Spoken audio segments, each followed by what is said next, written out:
र मैले पनि सोही मुद्दा मेरो जिम्मेवारी पनि त्यही हो है भनेर मैले उहाँहरूलाई बुझाउने प्रयास गर्ने गरेको छु।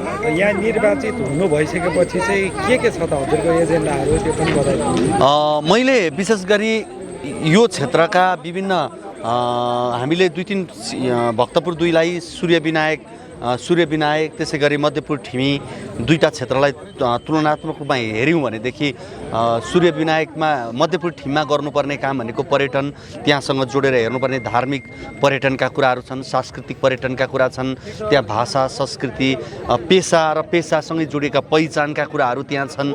यी सम्पूर्ण कुराहरूका लागि हामीले त्यहाँ काम गर्नुपर्ने छ। त्यसै गरी सूर्य विनायकमा हेऱ्यो भने यहाँ विकास निर्माणका कुराहरू, पर्यटन विकास ट्रेकका कुराहरू, सार्वजनिक जग्गा अतिक्रमणका विषयका कुराहरू, खोला नाला मिचिएका कुरा, प्रदूषणका कुराहरू, यी यावत विषयहरू जोडिएका छन् जुन चिज हामीले गर्नुपर्ने छ र त्यो मेरो प्राथमिकतामा पर्छ र मैले नीतिगत तहबाटै ती विषयहरूमा काम गर्नुपर्ने छ। अन्त्यमा के भन्न चाहनुहुन्छ? अन्त्यमा म भक्तपुरवासीहरूलाई यति भन्छु, यसपटक तपाईँले भोट सोचेर सम्झेर दिनुहोस्। धेरै चिज मैले भन्नु पर्दैन।